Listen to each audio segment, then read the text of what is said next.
ভয় পাই না, কিন্তু আমরা আজকে হিংসায় জর্জরিত হয়ে আমার সমাজটাকে আমরাই ডাউন করছি, কারো কোনো কাউ আসে না, আমরাই ডাউন করছি। এই চিন্তা ভাবনা করে যখন সারা ভারতবর্ষে আমি ঘুরে দেখছি, অনেকগুলো দেশে গেলাম, সৌদি গেলাম, দুবাই গেলাম, কাতার গেলাম, বাংলাদেশ গেলাম, বিভিন্ন জায়গায় ঘুরে ঘুরে দেখছি যে আমার সমাজ, আমার মত ডেভেলপমেন্ট করতে গেলে আমার ইমাম সাহেবকে দরকার।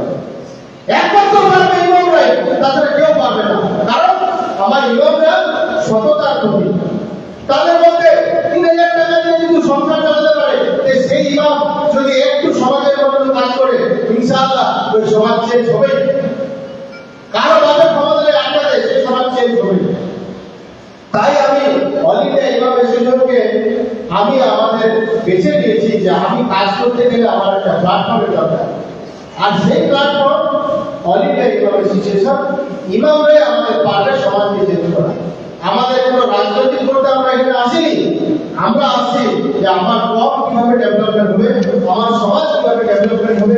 যদি আমরা এই কাজগুলো না করতে পারি, আল্লাহকে কি জবাব দেবো আমরা? আমরা তো একটা পেট নিজেরা বুঝতে পারছি, খাবার কি করে অভাব হচ্ছে, আল্লাহ দেবে বলা আছে, দিচ্ছে। কিন্তু যদি আমরা বিষাক্ত সমাজটাকে চেঞ্জ না করতে পারি, আমরা আল্লাহর কাছে কি জবাব দেবো? আল্লাহর কাছে কি জবাব দেবো?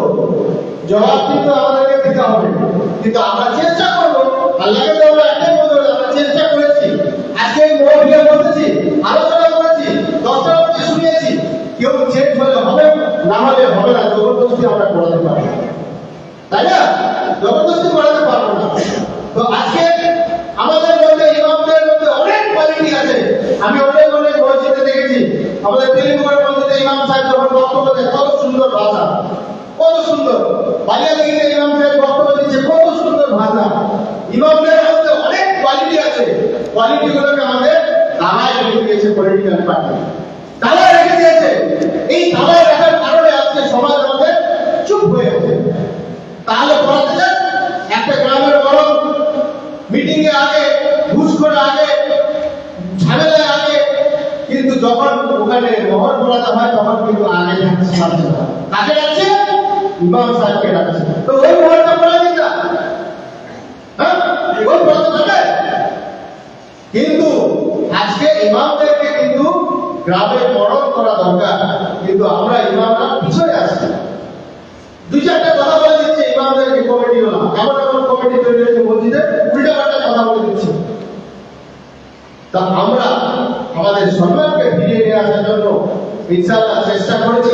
একদিনও হবে না, 10 বছরও লাগতে পারে, 5 বছরও লাগতে পারে। সমাজ ইনশাআল্লাহ চেঞ্জ হবে। আমাদেরকে আমাদের কর্তব্য করে যেতে হবে। আজকে যদি আমরা আওয়াজ না তুলি, কেউ কোনো কথা শুনবে না। 10টা গ্রামে 10টা ইমাম যখন আওয়াজ তুলবে, কোথাও না কোথাও আলোচনা হবে, একটা চায়ের দাবানো হলো, আলোচনা হবে। এই ইমাম সাহেব এই কথাটা বলছে, একটু ভাবা দরকার, ভাবে দেখি তো ব্যাপারটা কি। যাদের মধ্যে একটু বিদ্যা আছে, কারণ এখন তো ডেভেলপমেন্ট হচ্ছে। আগে পূর্ব ছিলাম, বুঝতাম না, ভাইয়ে ভাইয়ে ঝগড়া, এমন অবস্থান্তি আমাদের জেলা থেকে বেশি দূরে না, চোপড়া, এখনো ভাই ভাইয়ে ঝগড়া, সেজন্য পার্টি করবো। মরে যাওয়ার পরে কেউ খোঁজ দেয় না। কিন্তু যখন রক্ত শরীরে গরম রক্ত করছে, তখন মনে হচ্ছে ও একাই ক্রিয়াটাকে জয় করে নেবে, জানতে দিচ্ছে পার্টি লোক। কিন্তু মরে যাওয়ার পরে তার সংসার কিভাবে চলছে, তার বাচ্চা কাচ্চা কিভাবে চলছে, কেউ খোঁজ